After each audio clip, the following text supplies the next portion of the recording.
성령의 열매가 9가지예요. 6가지면은 지난 토요일 날로 끝났을 텐데 9가지여서 이번 주까지 이어집니다. 하지만 우리 계속해서 이 말씀 나눠가도록 하겠습니다. 자, 사랑의 열매, 기쁨의 열매, 또 뭐예요? 화평, 평화의 열매, 오래 참음, 그리고 친절, 자비, 그리고 양선, 선을 행하는 일, 착하게 사는 일에 대해서 우리가 알아보았고, 오늘은 충성에 대해서 생각해 보고자 합니다. 혹시 여러분들 가운데는 목사님 지금까지 6가지도 제대로 열매를 맺지 못하는 것 같은데 자꾸 진도만 나가면 어떡합니까? 라고 그렇게 걱정하시는 분들이 있을 것 같은데, 여러분 걱정하지 마세요. 이 열매들이 각각 맺히는 게 아니에요. 함께 연걸어가는 것입니다. 마치 포도송이 같아요. 포도송이는 한 송이지만 그 안에 여러 가지 열매, 포도 알들이 같이 모여 있지 않습니까? 마치 이 성령의 열매들은요, 9가지가 각각 하나씩 열리는 것이 아니라 서로 한 송이처럼 열려간다고 하는 것입니다. 그러므로 조급해하지 마시고 이런 열매들이 이제 함께 여러분들의 삶 가운데, 또 여러분들의 품성 가운데 맺혀지는 것을 기대하시고 또 기억하실 수 있기를 간절히 바랍니다. 오늘 우리는 성령의 9가지 열매 중에 충성에 대해서 묵상하게 됐어요. 충성이라고 하는 말, 참마음이란 뜻이고, 정성을 다한다, 그런 뜻이에요. 한번 마음을 먹으면 끝까지 변하지 않는 마음이고, 한번 사랑하기 시작했으면 끝까지 변함없이 사랑하는 것이고, 한번 약속했으면 어떤 일이 있어도 그 약속을 지키는 것이 충성입니다. 한번 믿기 시작했으면 죽었다 깨어나도 그 믿음이 변치 않는 것입니다. 우리가 충성이라고 이렇게 하지만 영어로는 faithfulness라고 되어 있어요. 믿을만 하고 신뢰할 만하고 그리고 의지할 만하다, 그런 뜻 아니겠습니까? 아침에 다르고 저녁에 또 다른 사람을 우리가 어떻게 믿을만 하다고 말할 수 있겠습니까? 한때는 마치 속에 있는 거 다 내줄 것처럼 하다가 금방 차갑게 식어버리고 얼굴색 바꾸는 사람을 우리는 신뢰할 만하다고 말할 수가 없는 것입니다. 그러나 이유가 어떻든 간에 그 마음이 변하지 않고 꾸준한 사람들을 우리는 신뢰할 만하다, 믿을 수 있다, 충성스럽다라고 이야기하는 것입니다. 그런데 이 충성이라고 하는 주제는요, 현대인들에게는 좀 시대에 뒤진 것 같은 그런 느낌, 구시대적인 사고방식으로 느껴지기가 쉽습니다. 세상이 하루가 다르게 빠르게 변하고 있는데 일편단심으로 변함없이 살아간다고 하는 것은 시대착오적인 생각으로 여겨질 수가 있는 것입니다. 그래서 충성은 현대인들이 별로 매력적으로 느끼지 않는 그런 덕목인 것 같아요. 그런데 지금만이 아니라 과거에도 이것은 그리 흔한 미덕은 아니었던 것 같습니다. 잠언 20장 6절에 보면 이런 말씀이 있어요. 스스로를 성실하다고 말하는 사람은 많으나 누가 참으로 믿을 만한 사람을 만날 수 있느냐. 이미 3000년 전에도 믿을 만한 사람이 없었다는 거예요. 충성스러운 사람 찾아보기가 어려웠다는 거예요. 여러분, 이것은 오늘에도 다르지 않고 또 오늘 교회에도 다르지 않습니다. 학자들은 오늘의 교회 상황을 시장 상황이다, 그렇게 얘기해요. 마치 시장에서 값싸고 좋은 물건을 고르듯이 교인들은 얼마든지 자신이 마음에 드는 구미에 맞는 교회들을 선택하게 되었다는 거예요. 잠시 다녀보다가 마음에 들지 않으면 얼마든지 교회를 바꿀 수 있게 되었습니다. 교회를 바꾸지 않으면 목회자를 바꿀 수 있게 되었습니다. 평생 한 교회를 지키며 섬기는 일이 보기 드문 일처럼 되어버렸습니다. 우리는 언제든지 여차하면 떠날 준비를 하고 신앙생활을 하는 것입니다. 그런 상황에서 충성을 설교한다는 것이 참 위험스럽고 불편한 일일 수도 있는 것입니다. 그러나 여러분, 성경은 분명히 얘기합니다. 충성이 성령의 열매 가운데 하나입니다.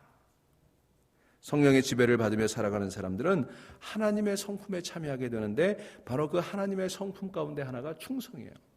여러분, 제가 거듭 말씀드리지만 이 성령의 9가지 열매는 하나님의 성품이고 예수 그리스도의 성품이에요. 우리가 그것을 따라가고 그것을 참여하게 되는 거예요. 여러분, 그렇다면 우리가 충성스러워야 하는 첫 번째 이유, 이렇게 충성이 시대착오적인 덕목으로 여겨지는 이런 상황 속에서 우리가 충성스러워야 되는 첫 번째 이유는 바로 하나님이 충성스러운 분이시기 때문인 것입니다. 여러분, 하나님은요, 신실한 분이에요. 하나님의 성품이 바로 충성스럽고 신실한 것입니다. 시편 33편 4절에 노래합니다. 주의 말씀은 언제나 올바르며 그의 하시는 일은 언제나 진실하다. 언제나, 항상. 시편 100장 5절은 이렇게 노래합니다. 대저 여호와는 선하시니 그 인자하심이 영원하고 그 성실하심이 대대에 미치리로다. 아멘. 하나님의 인자하심이 영원하고 그 신실하심이 변하지 않기 때문에 오늘 우리가 그 하나님을 신뢰할 수 있는 거예요. 사랑하는 여러분, 하나님은 신실한 분이심을 믿으시기를 바랍니다. 한 번 약속하신 것을 변경하지 않고 꾸준히 지키시는 분이에요. 여러분, 그 찬송가 있지 않습니까? 하나님 한 번도 나를 실망시킨 적 없으시고.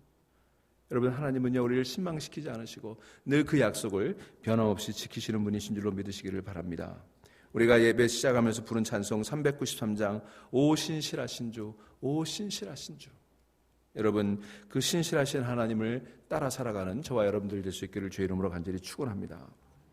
여러분, 마태복음 28장 20절에서 이렇게 말씀합니다. 볼지어다 내가 세상 끝날까지 너희와 함께 할지니. 세상 끝날까지 우리와 함께 하세요. 여러분, 이것을 믿으십니까? 여러분, 세상 끝날까지 함께 하시는 그 하나님의 약속을 믿으시며 걸어가기를 주의 이름으로 축원합니다. 여러분, 하나님은요 시건하는 분이 없으세요. 시건하는 법이 없으세요. 신실한 분이시기 때문입니다. 그래서 천지는 없어지겠거니와 내 말은 없어지지 아니하리라 약속하신 것을 믿으시기를 바랍니다. 이처럼 하나님 자신이 신실하시고 하나님이 충성스럽기 때문에 우리가 충성스럽게 하나님을 닮아가는 그런 삶을 살아야 되는 것입니다. 두 번째로 우리가 충성스럽고 신실하게 살아가야 되는 이유는 바로 하나님께서 충성스러운 자들에게 상급을 주시기 때문입니다. 여러분, 마태복음 25장에 나오는 달란트의 비유를 잘 아시죠? 여러분, 이 비유 내에서 하나님은 때가 되면 우리를 심판하신다, 우리와 결산하신다 그랬어요. 근데 그 결산과 심판의 기준이 뭐예요? 우리가 이룩한 업적입니까? 얼마나 많은 이문을 남겼느냐? 아니면 우리의 의도입니까? 얼마나 좋은 의도를 가지고 했느냐? 아니면 우리의 능력입니까? 그렇지 않습니다. 하나님은 우리를 능력과 업적과 의도로 평가하지 않으세요. 하나님은 우리를 신실함, 충성스러움의 근거에서 평가하신다고 하는 것입니다. 하나님의 보상의 기준은 충성스러움이에요. 얼마나 많은 이익을 남겼느냐, 얼마나 업적을 남겼느냐가 아니라 착하고 신실한 종아, 착하고 신실했기 때문에 똑같은 상급을 받은 거예요. 제가 이 말씀을 수도 없이 드렸지만 테레사 수녀님의 말씀, God did not call us to be successful, but faithful.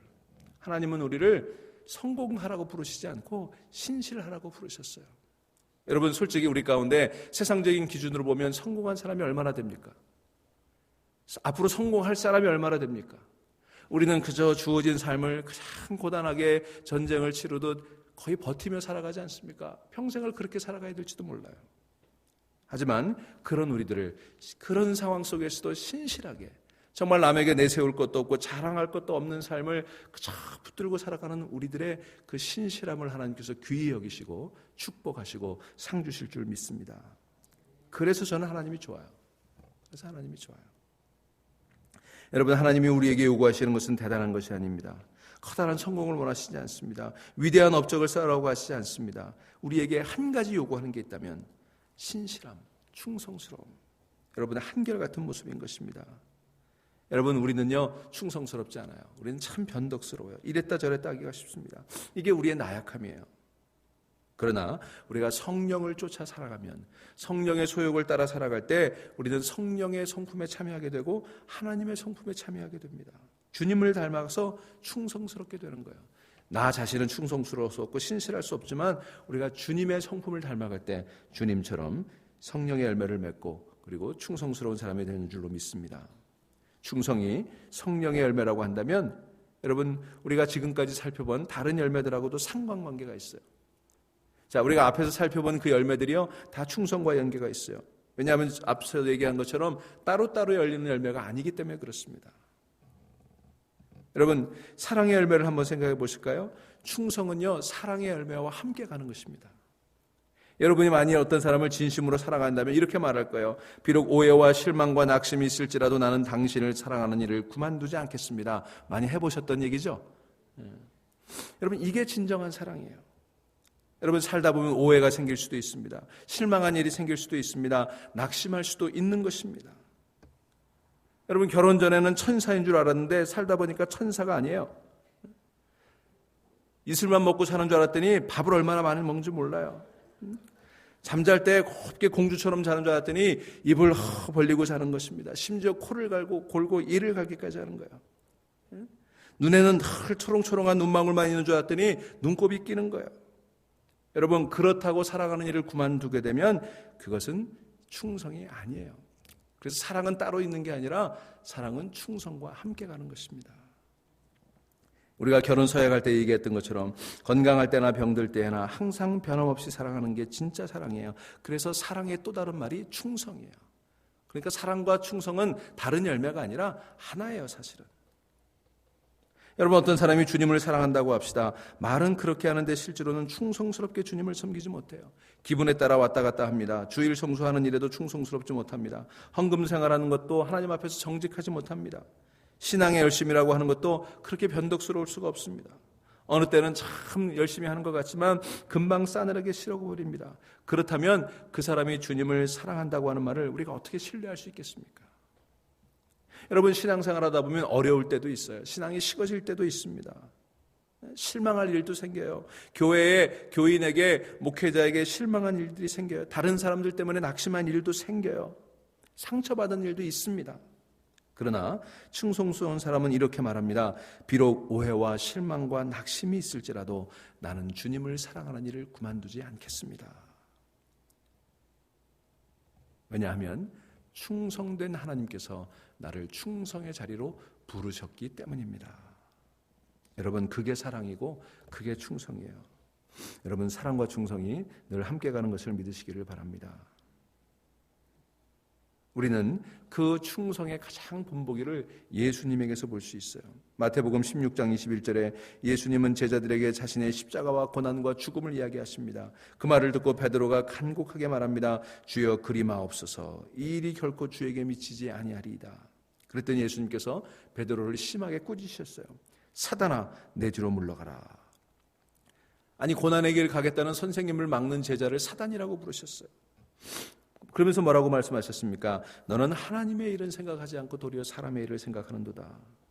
여러분, 예수님은요, 십자가를 지기 위해 땅에 오셨습니다. 그런데 베드로의 말처럼 십자가를 지지 않게 되면 결국은 당신의 사명에 충성하지 못하게 되는 거예요. 사단은요, 예수님의 공생의 기간 내내 예수님이 그 일에 충성하지 못하도록 말렸어요. 그게 사탄의 시험이에요. 여러분, 사탄은요, 예수님을 십자가를 지도록 밀어내는 게 아니라 십자가를 지지 못하도록 가로막았어요. 여러분, 착각하지 마세요. 사탄은 예수님을 십자가의 길을 가지 못하도록 했던 것입니다. 십자가 지지 마. 다른 사람 다 안 지는데 왜 네가 지니? 너무 힘들지 않니? 네가 그런다고 세상이 달라지지 않아. 여러분, 예수님 십자가에 달리셨을 때도 사람들은 예수님을 조롱합니다. 거기에서 내려와 봐라. 거기에서 내려와 봐라. 여러분, 이 모든 것들이 예수님의 충성에 대한 도전이었습니다. 그럼에도 불구하고 주님은 죽기까지 충성하셨습니다. 십자가에서 끝까지 내려오지 않으셨어요. 오히려 자기를 조롱하는 자들을 위해서 기도해 주셨습니다. 아버지여, 저희를 사하여 주옵소서. 아버지여, 내 영혼을 아버지의 손에 부탁하나이다. 여러분, 이게 충성이에요. 이게 죽도록 충성하는 것입니다. 오늘 우리가 읽은 요한계시록 본문에 보면 서머나 교회를 향해서 예수님께서 말씀하십니다. 내가 죽도록 충성하라. 그리하면 내가 생명의 면류관을 내게 주리라. 예수님은 십자가에서 죽도록 충성하셔서 생명의 면류관을 얻으셨어요. 여러분, 당시 다른 여러 교회들과 마찬가지로 서머나 교회는 신앙의 박해로 인해서 큰 어려움을 겪고 있었습니다. 여러분, 오늘날 우리가 미국에 살면서 신앙의 자유를 누리기 때문에 우리들도 신실하게 신앙 생활한다는 게 뭔지 잘 모르고 있어요. 우리는 박해가 없음에도 불구하고 신실하게 신앙생활하기가 쉽지 않습니다. 그런데 사자밥이 되는 그런 극한 상황 속에서 신앙을 지키며 충성스럽게 주님의 몸된 교회를 섬기는 일이 얼마나 어려웠겠습니까? 그런데 그들을 향해서 죽도록 충성하라 말씀하셨어요. 여러분, 죽기까지 하는 충성이 진짜 충성인 것을 믿으시기를 바랍니다. 그 본을 예수님 보여주셨어요. 우리만 걸어가라고 등 떠미신 게 아니에요. 예수님이 앞서 걸어가셨어요. 여러분, 우리는 지금 서머나 교회처럼 박해 상황에 처해 있지 않습니다. 그러나 주님은 여전히 우리에게 죽도록 충성하라 말씀하십니다. 정도의 차이는 있을지 모르지만 여전히 주님의 교회를 섬기며 신앙생활하는 것은요, 죽도록 충성하려는 마음이 없이는 불가능한 거예요. 여러분, 오늘 우리 교회가 이제 30년 가까운 역사를 지나오며 여기까지 오게 된 것 그냥 되어진 일 아닙니다. 누군가가 죽도록 충성한 사람이 있었기 때문에 여기까지 왔어요. 다른 사람들 힘들다고 떠나가고, 교회가 어려울 때 떠나가고, 상처받았다고 주저앉고, 시험 들었다고 등졌을 때, 그럼에도 불구하고 누군가 남아서 이 교회를 목숨을 걸고 지켜왔던 것입니다. 그래서 하나님의 교회가 세워졌어요. 그러면 이제 앞으로 30년 또 우리가, 저와 여러분이 그 길을 가야 되지 않겠습니까? 여러분, 사단이 예수님의 길을 가로막았다면, 사단이 서머나 교회를 흔들었다면 오늘 우리들에게도 그럴 것입니다. 그만둬, 힘들잖아. 너 그렇게 충성한다고 사람들이 신경이 났을 것 같으니 뒤에서 수군거립니다. 여러분, 그럴 때 우리가 정신 똑바로 차려야 되는 거예요. 많은 사람들이요, 지난 30년간 잘 충성하다가 마지막 순간에 충성하지 못해 등 돌린 사람들이 있지 않습니까? 여러분, 하나님은요, 끝까지 충성하는 걸 원하세요. 29년 충성하고 마지막 1년을 하지 못하는 것을 원치 않으십니다. 여러분, 그래서 하나님의 일에는 은퇴가 없는 거예요. 사랑하는 여러분, 우리가 충성을 성령의 열매라고 말하는 것은 죽기까지 충성한 일은 우리의 힘으로 할 수 없기 때문에 그래요. 여러분, 내 힘으로 죽기까지 충성한다? 죽었다 깨나도 안 되는 것입니다. 우리 속에 내주하시는 성령님이 우리를 이끌어 주실 때 우리가 죽기까지 충성할 수 있는 것입니다. 따라서 여러분, 성령의 도우심과 능력을 간구하시기 바랍니다. 우리가 성령의 지배를 받으면 받을수록 충성스러운 자가 될 수 있습니다. 그러나 성령님과 거리가 멀어지면 멀어질수록 우리는 사탄의 시험에 걸려 넘어지게 되는 것입니다. 여러분, 생각해 보세요. 90분 축구 경기 85분 내내 이기고 있다가 마지막 5분에 골 먹으면 지는 거예요. 여러분, 85분 동안 이기고 있었던 건 아무 소용이 없어요. 휩쓸이 불리고 부러지고 90분 경기가 끝났을 때 그때 판가름 되는 거예요. 우리가 죽도록 충성해야 되는 이유가 여기 있는 것입니다. 최후의 승리를 맛볼 때까지 신앙의 경주를 그치지 않아야 되는 것입니다. 사랑하는 여러분, 이제 다른 사람 보지 말고 오직 예수님만 바라보며 달려가시는 여러분 되시기를 주의 이름으로 축원합니다. 예수님은 죽기까지 충성하시고 그 십자가의 죽음으로 우리의 구원의 길을 열어놓으셨습니다. 우리도 주님처럼 끝까지 충성하며 이 길을 달려갈 수 있도록 여러분, 금년 한 해 성령의 도우심을 간구하시기 바랍니다. 특별히 이번 돌아오는 주일에 우리 장로 안수집사 임직식이 있습니다. 새로 임직하시는 분들 정말 이 마음으로 하나님, 신실하신 하나님을 따라 신실하게 살아가겠습니다. 이렇게 결단하시는 여러분들 될 수 있기를 주의 이름으로 축원합니다. 기도하시겠습니다.